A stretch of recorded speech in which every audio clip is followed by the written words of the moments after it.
Welcome to this deep dive. Our mission, as always, is to cut through the noise and really get to the heart of things. That's the plan.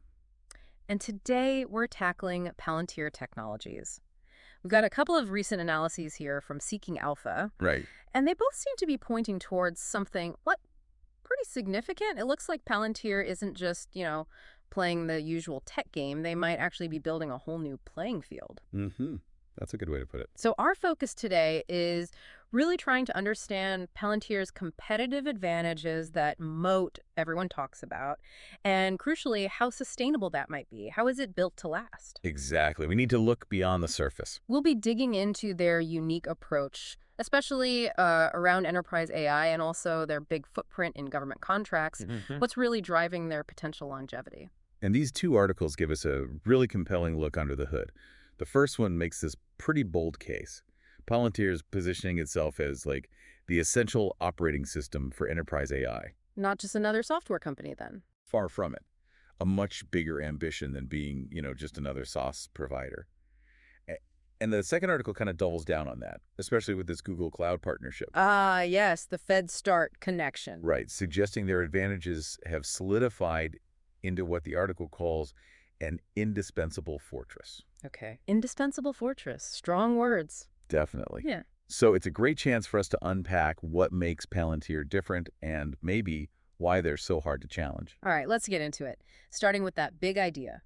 Palantir as an enterprise AI operating system. The first article argues they're not just selling software tools, No, they're building the foundation. The plumbing, almost. the foundation on which enterprise AI will actually run. Yeah. And central to this is their technology called Ontology. Ontology, yeah. That's presented as the absolute key. Think of it as the crucial translator inside a company. Translator, how so?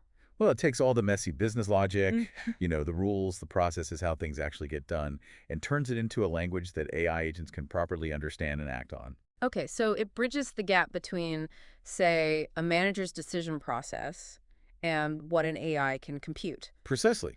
It What? connects the business world to the AI world. Yeah. This is totally different from just having, like, a surface-level chatbot. Right. The article really hammers this point home. Palantir's AI platform, AIP, isn't just for conversation. Yeah. It's built to drive actual deep transformation in how a business operates. And they've got some pretty startling examples to back that up. Like what?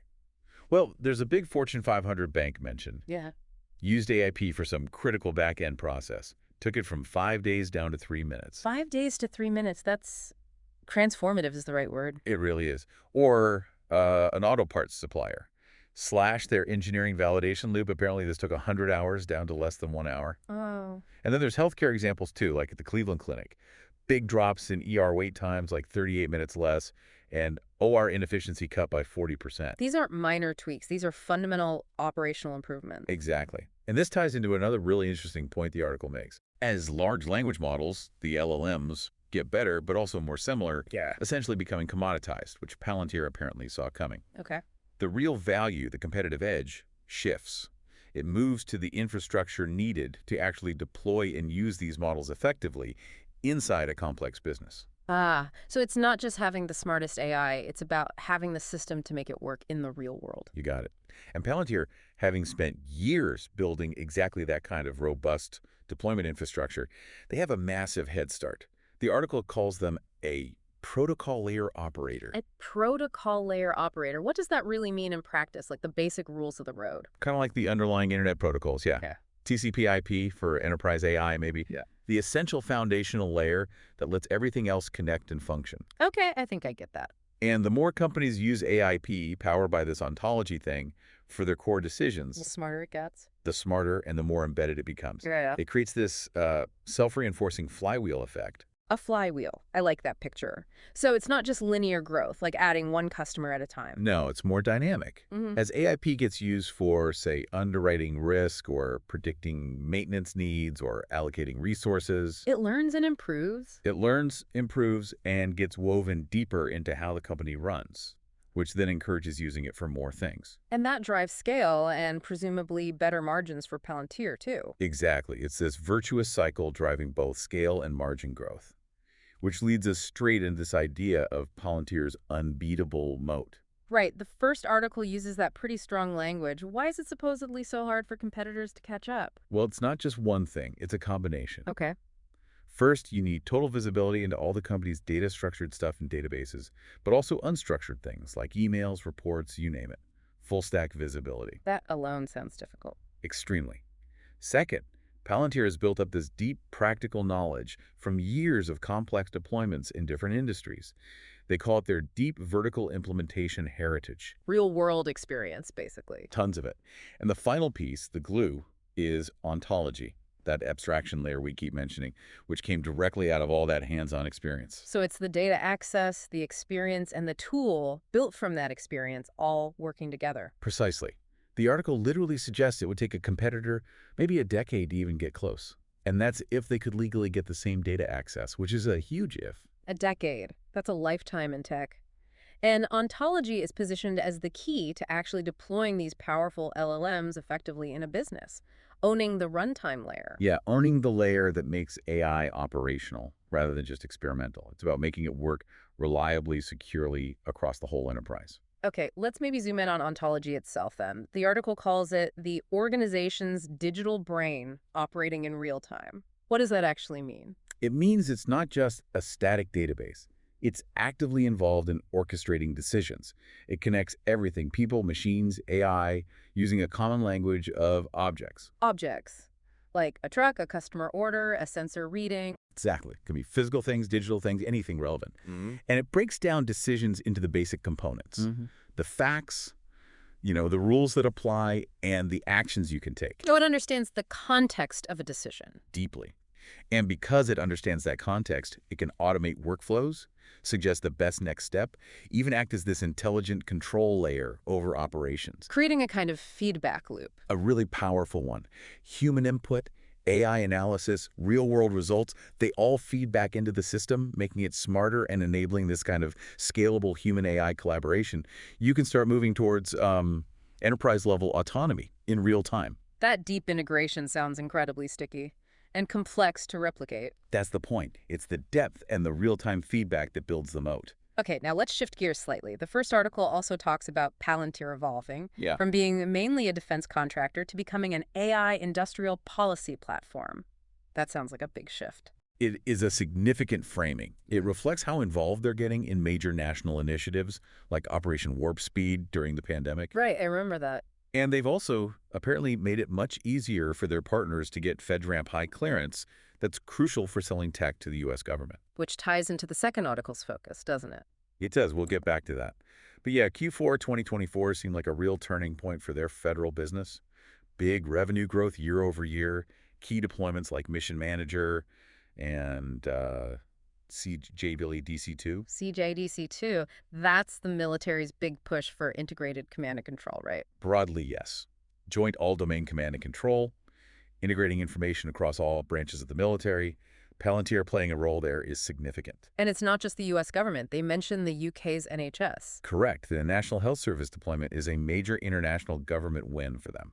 But the core idea seems to be this positioning as a de facto AI national security vendor, especially with, well, everything going on geopolitically. Exactly. The AI arms race, global tensions. Yeah. It puts a premium on companies that can quickly turn advanced R&D into operational tools for defense and intelligence.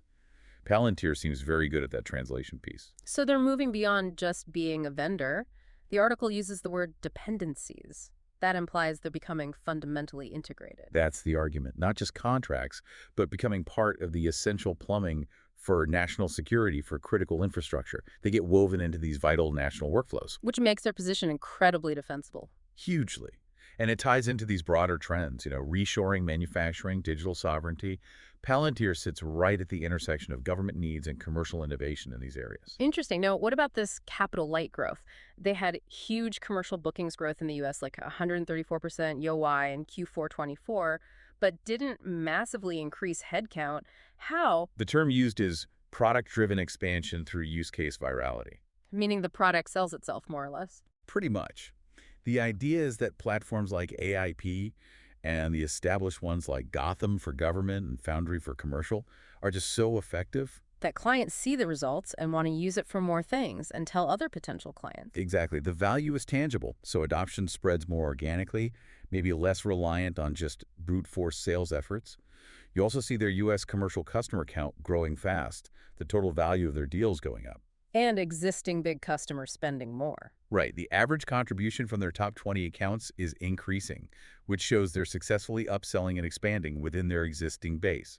Strong organic demand signals. Okay, that paints a picture of real momentum.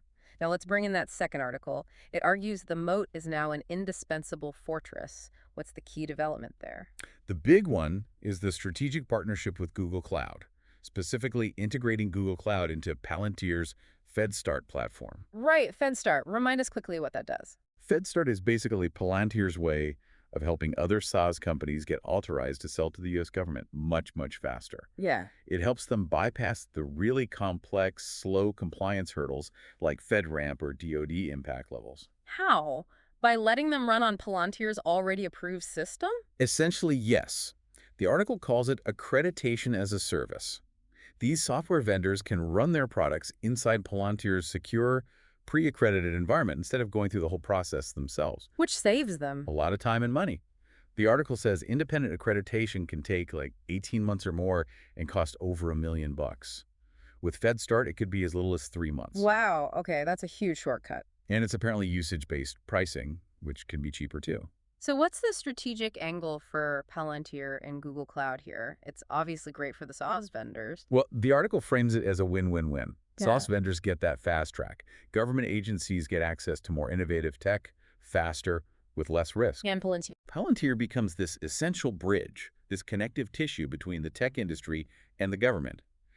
It deepens their relationships everywhere and lets them benefit from the whole GovTech market growing. Plus, Palantir already has IL6 clearance. Which is the highest security level for cloud stuff. Right. That gives them immense credibility. And partnering with Google Cloud, alongside their existing work with AWS and Azure, means they're now integrated with all the major cloud players. They're really embedding themselves as the go-to platform for secure government cloud solutions. Okay. The second article also mentions geopolitical tensions again, U.S. China specifically. How does that strengthen the fortress? It acts as a massive tailwind. The race for technological supremacy, particularly in AI, just increases demand for what Palantir offers in national security and related fields. Makes sense. Need drives adoption. And that FedStart ecosystem becomes even more critical in that context. It's the mechanism for getting cutting-edge private sector tech securely into government hands, quickly. Facilitating that collaboration. Right. We're seeing huge investments by both the U.S. and China in AI for military, intelligence, cyber warfare. The article basically says it's an ongoing AI arms race, and Palantir is perfectly positioned right in the middle of it. So the global situation actually reinforces their strategic importance. It's not just about the tech, it's about the context. Definitely. It makes their role almost structural, not just contractual. Okay, finally, valuation. Both articles touch on this. Palantir's stock trades high. How do they square that circle? They acknowledge the high multiples, yeah. But they argue that just looking at standard SaaS metrics misses the point. Because Palantir is more like infrastructure. That's the argument. It has this unique infrastructure-like value. The first article even did a DCF analysis discounted cash flow, suggesting a much higher intrinsic value. Based on Projections of strong free cash flow growth and the strength of that structural moat we've discussed. They used a pretty high terminal growth rate, like 7%, justified by the stickiness. the dependencies we talked about. Exactly. The stickiness and their dominance in these mission-critical decision processes. The argument is that Palantir's revenue is just strategically more valuable and resilient than a typical SaaS company's because of that deep integration. It's a compelling case. They're not just selling software, they're becoming part of the operational fabric, especially in critical sectors. That deep embedding plus the difficulty of replication, it does point to a powerful moat. Absolutely. You piece it all together. The unique ontology framework enabling real AI transformation, that self-reinforcing flywheel, the sheer difficulty competitors face replicating their data integration and experience, their strategic government and national security position, and the FedStart platform boosted by Google Cloud. It paints a picture of something more fundamental than just software. Yeah, they're building core infrastructure for AI-driven decisions.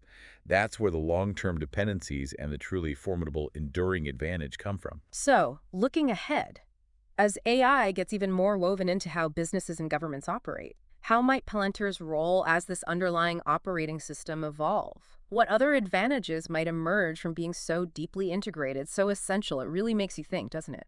What happens when a company moves beyond just selling tools to actually powering the core decision-making of major organizations? Something to mull over. Thanks for digging into this with me today. My pleasure. Fascinating stuff.